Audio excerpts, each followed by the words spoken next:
In economics, inflation is a general increase in the prices of goods and services in an economy. This is usually measured using the Consumer Price Index, CPI. When the general price level rises, each unit of currency buys fewer goods and services. Consequently, inflation corresponds to a reduction in the purchasing power of money. The opposite of CPI inflation is deflation, a decrease in the general price level of goods and services.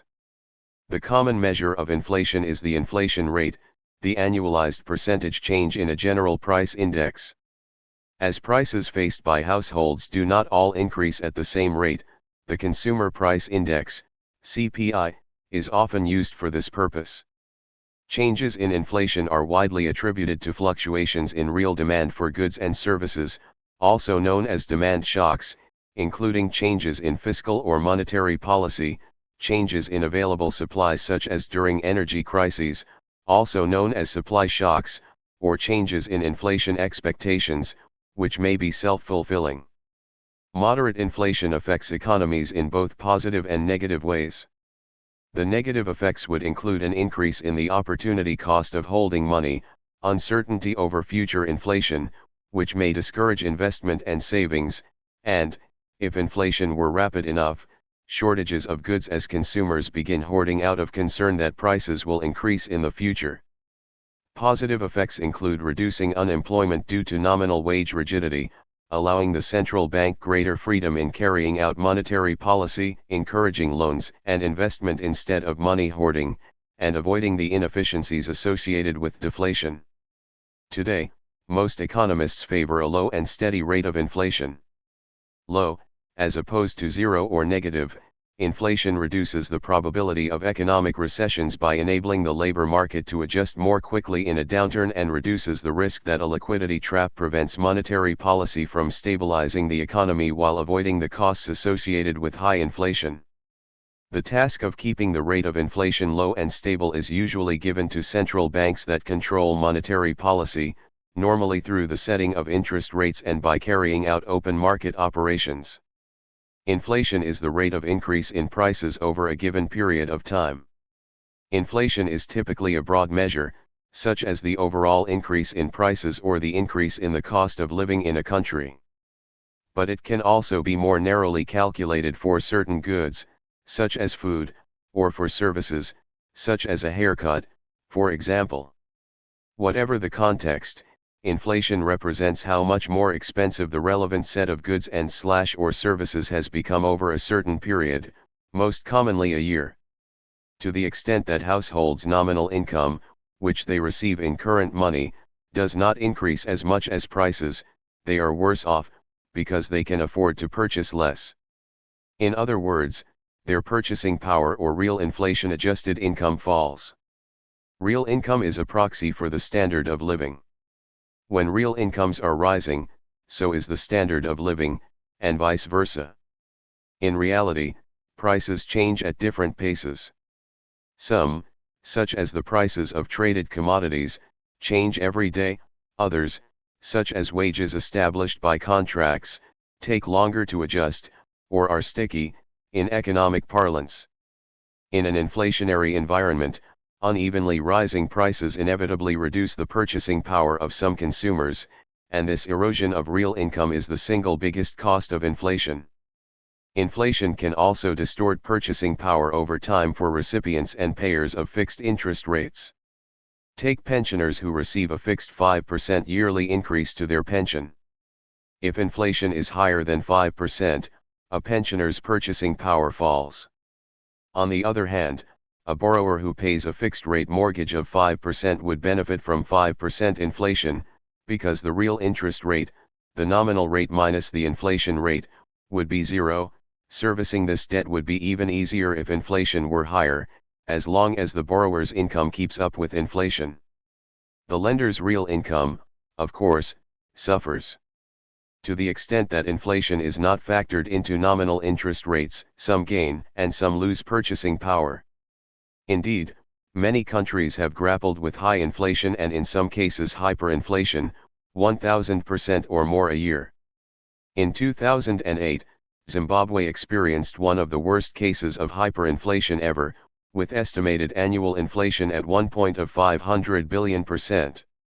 Such high levels of inflation have been disastrous, and countries have had to take difficult and painful policy measures to bring inflation back to reasonable levels, sometimes by giving up their national currency, as Zimbabwe has. Although high inflation hurts an economy, deflation, or falling prices, is not desirable either. When prices are falling, consumers delay making purchases if they can, anticipating lower prices in the future. For the economy, this means less economic activity, less income generated by producers, and lower economic growth.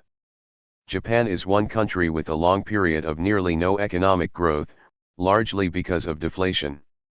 Preventing deflation during the global financial crisis that began in 2007 was one of the reasons the U.S. Federal Reserve and other central banks around the world kept interest rates low for a prolonged period and have instituted other monetary policies to ensure financial systems have plenty of liquidity. Most economists now believe that low, stable, and most important, predictable inflation is good for an economy. If inflation is low and predictable, it is easier to capture it in price adjustment contracts and interest rates, reducing its distortionary impact. Moreover, knowing that prices will be slightly higher in the future gives consumers an incentive to make purchases sooner, which boosts economic activity. Many central bankers have made their primary policy objective maintaining low and stable inflation, a policy called inflation targeting. What creates inflation? Long-lasting episodes of high inflation are often the result of lax monetary policy. If the money supply grows too big relative to the size of an economy, the unit value of the currency diminishes, in other words, its purchasing power falls and prices rise. This relationship between the money supply and the size of the economy is called the quantity theory of money and is one of the oldest hypotheses in economics. Pressures on the supply or demand side of the economy can also be inflationary. Supply shocks that disrupt production, such as natural disasters, or raise production costs, such as high oil prices, can reduce overall supply and lead to cost-push inflation, in which the impetus for price increases comes from a disruption to supply. The food and fuel inflation of 2008 was such a case for the global economy. Sharply rising food and fuel prices were transmitted from country to country by trade. Conversely, demand shocks, such as a stock market rally, or expansionary policies, such as when a central bank lowers interest rates or a government raises spending, can temporarily boost overall demand and economic growth. If, however, this increase in demand exceeds an economy's production capacity, the resulting strain on resources is reflected in demand pull inflation. Policymakers must find the right balance between boosting demand and growth when needed without overstimulating the economy and causing inflation. Expectations also play a key role in determining inflation. If people or firms anticipate higher prices, they build these expectations into wage negotiations and contractual price adjustments, such as automatic rent increases. This behavior partly determines the next period's inflation. Once the contracts are exercised and wages or prices rise as agreed, expectations become self-fulfilling. And to the extent that people base their expectations on the recent past, inflation would follow similar patterns over time, resulting in inflation inertia. While it is easy to measure the price changes of individual products over time, human needs extend beyond just one or two products. Individuals need a big and diversified set of products as well as a host of services for living a comfortable life.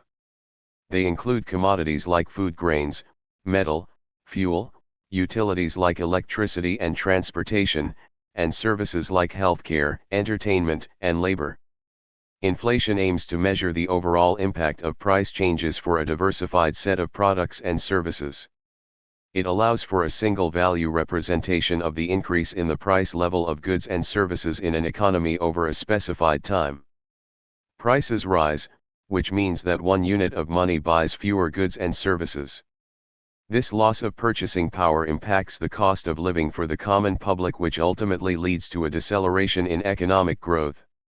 The consensus view among economists is that sustained inflation occurs when a nation's money supply growth outpaces economic growth. To combat this, the monetary authority, in most cases, the central bank, takes the necessary steps to manage the money supply and credit to keep inflation within permissible limits and keep the economy running smoothly.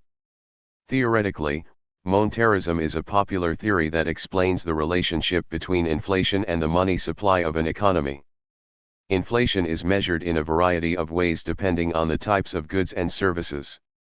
It is the opposite of deflation, which indicates a general decline in prices when the inflation rate falls below 0%. Keep in mind that deflation shouldn't be confused with disinflation, which is a related term referring to a slowing down in the positive rate of inflation. An increase in the supply of money is the root of inflation, though this can play out through different mechanisms in the economy. A country's money supply can be increased by the monetary authorities by printing and giving away more money to citizens, legally devaluing, reducing the value of the legal tender currency, loaning new money into existence as reserve account credits through the banking system by purchasing government bonds from banks on the secondary market, the most common method. Supply bottlenecks and shortages of key goods, causing other prices to rise. In all of these cases, the money ends up losing its purchasing power. The mechanisms of how this drives inflation can be classified into three types: demand pull inflation, cost push inflation, and built-in inflation. Demand pull inflation occurs when an increase in the supply of money and credit stimulates the overall demand for goods and services to increase more rapidly than the economy's production capacity. This increases demand and leads to price rises. When people have more money, it leads to positive consumer sentiment. This, in turn, leads to higher spending, which pulls prices higher. It creates a demand-supply gap with higher demand and less flexible supply, which results in higher prices. Cost-push inflation is a result of the increase in prices working through the production process inputs. When additions to the supply of money and credit are channeled into a commodity or other asset markets, costs for all kinds of intermediate goods rise. This is especially evident when there's a negative economic shock to the supply of key commodities. These developments lead to higher costs for the finished product or service and work their way into rising consumer prices. For instance, when the money supply is expanded, it creates a speculative boom in oil prices. This means that the cost of energy can rise and contribute to rising consumer prices, which is reflected in various measures of inflation. Built-in inflation is related to adaptive expectations, or the idea that people expect current inflation rates to continue in the future.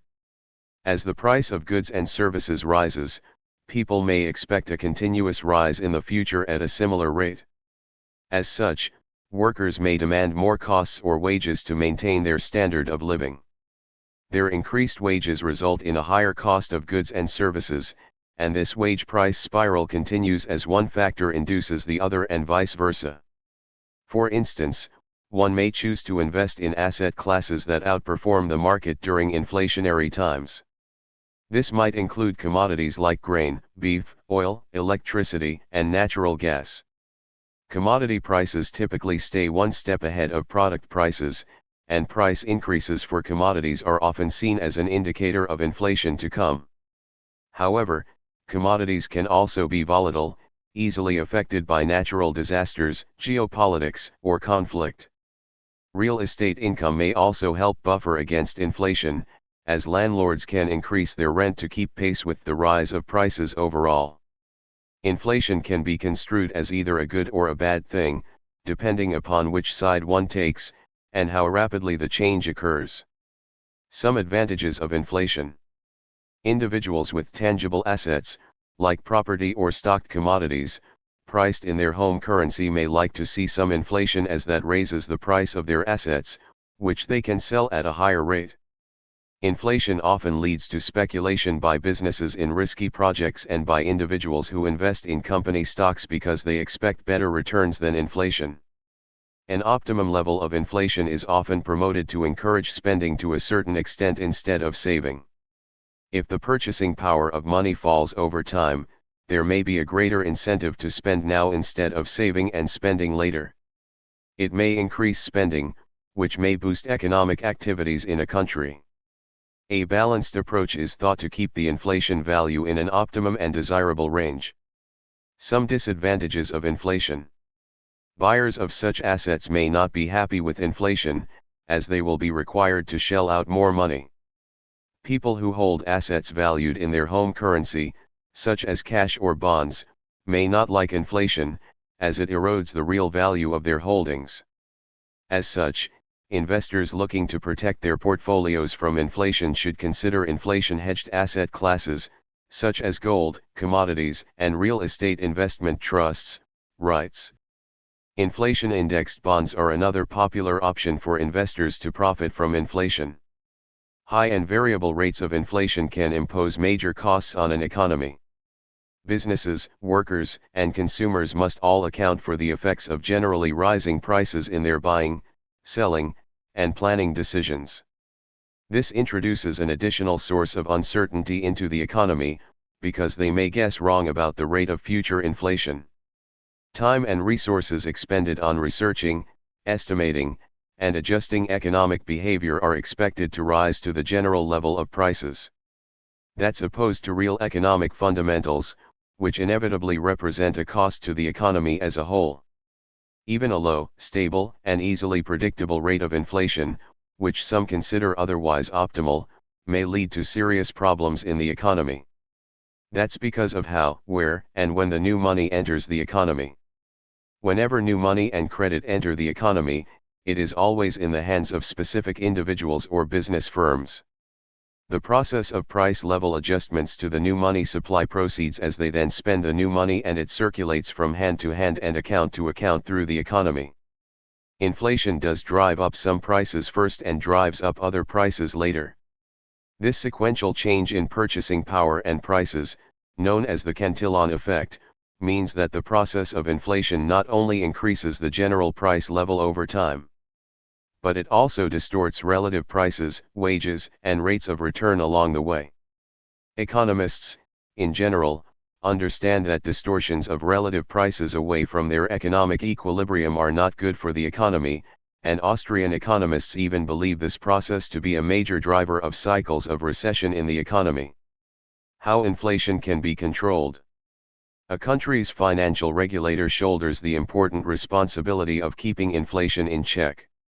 It is done by implementing measures through monetary policy, which refers to the actions of a central bank or other committees that determine the size and rate of growth of the money supply. While a high inflation rate means that prices are increasing, a low inflation rate does not mean that prices are falling. Counterintuitively, when the inflation rate falls, prices are still increasing, but at a slower rate than before. When the inflation rate falls, but remains positive, this is known as disinflation. Conversely, if the inflation rate becomes negative, that means that prices are falling. This is known as deflation, which can have negative effects on an economy. Because buying power increases over time, consumers have less incentive to spend money in the short term, resulting in falling economic activity. Inflation is a rise in prices, which results in the decline of purchasing power over time. Inflation makes items more expensive, especially if wages do not rise by the same levels of inflation. Additionally, inflation erodes the value of some assets, especially cash. Governments and central banks seek to control inflation through monetary policy. Thank you for watching this video.